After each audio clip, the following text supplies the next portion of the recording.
জামালপুরে সমসাময়িক ঘটনা প্রবাহের উপর সাংবাদিকদের সাথে মত বিনিময় শেষে রূপসী বাংলা টেলিভিশনে একান্ত সাক্ষাৎকারে বক্তব্য রাখেন গণতন্ত্র মঞ্চের শীর্ষ নেতা, ভাসানী অনুসারী পরিষদের আহ্বায়ক, বীর মুক্তিযোদ্ধা শেখ রফিকুল ইসলাম বাবলু।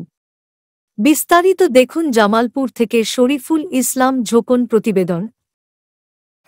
দর্শক মণ্ডলী, রূপসী বাংলা টেলিভিশন বাংলাদেশের বিভিন্ন সমসাময়িক বিষয় নিয়ে আমরা একান্ত সাক্ষাৎকার গ্রহণ করে থাকি। সেই লক্ষ্যে আমাদের মাঝে আজকে উপস্থিত হয়েছেন এই গণতন্ত্র মঞ্চের শীর্ষ নেতা বীর মুক্তিযোদ্ধা শেখ রফিকুল ইসলাম বাবলু। আমরা তার কাছে বিভিন্ন জামালপুরের বিভিন্ন বিষয় নিয়ে এবং আমরা ইতিমধ্যেই জানতে পেরেছি যে একটু আগেই তিনি সংবাদ সম্মেলন করলেন বিভিন্ন সারা বাংলাদেশের বর্তমান পরিস্থিতির উপর বিভিন্ন সমসাময়িক বিষয় নিয়ে একটি সংবাদ সম্মেলন অনুষ্ঠিত করলেন।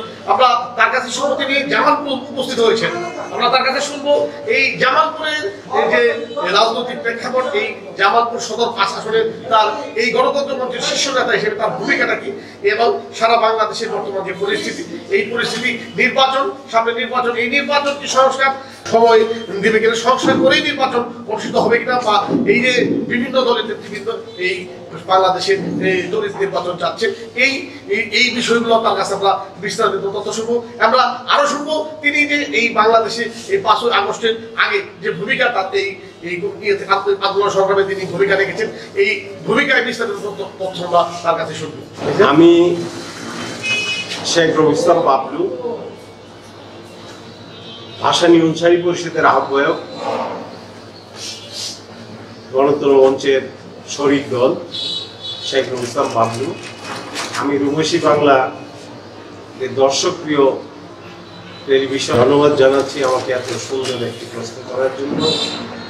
আমি সর্বপ্রথমেই বলতে চাই, আজ উনি জামালপুরের সমসাময়িক ঘটনা নিয়ে উনি আমাকে প্রশ্ন করেছেন। আমি জামালপুরের ঘটনার মধ্যে সীমাবদ্ধ রাখতে চাই।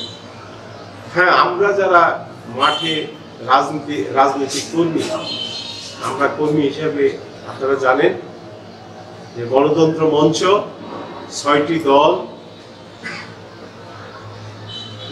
দলের একটি জোট।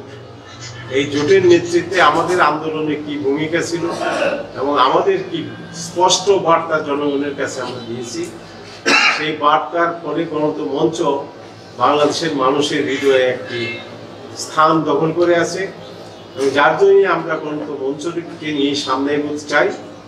রাজনীতি যেহেতু আমরা করি, আমি একজন রাজনৈতিক কর্মী হিসেবে আমি বলতে চাই, সামনে যে নির্বাচন, এই নির্বাচন যদি আমরা সংস্কার করি, নির্বাচনটা চাচ্ছি, তবু অনির্দিষ্টকালের জন্য সংস্কার, সেটাও আবার সঠিক নয় এবং সেটা সংস্কার করে নির্বাচন করতে হবে। তা না হলে জনগণের কাছে আবার সেই ৫৩ বছর আমাদের জাতি যে ভুলগুলো করেছে, সেই ভুলটা আবারই পুনরাবৃত্তি করতে। কাজে আমরা চাচ্ছি যত তাড়াতাড়ি সম্ভব সংস্কার করে একটি নির্বাচন দেওয়া। আমরা প্রধান উপদেষ্টাকেও বলেছি, আমরা মাঝে মাঝেই সংবাদ সম্মেলন করছি, সেখানেও আমরা বলছি যে অনির্দিষ্টকালের জন্য সংস্কারের সময় এটা দেওয়াটা বোধহয় সমীচীন হবে না। তবে আমরা সংস্কার করেই সেই নির্বাচনটা করতে চাই এবং সেই নির্বাচন যদি জাতীয় নির্বাচন হয়, রাজনৈতিক কর্মী হিসেবে আমি যে কর্মসূচি নিয়ে মাঠে নেমেছি, আমরা গণতন্ত্র মঞ্চ এই কর্মসূচিকে বাস্তবায়ন করার জন্য হলেও আমাদেরকে নির্বাচনে অংশগ্রহণ করতে হবে।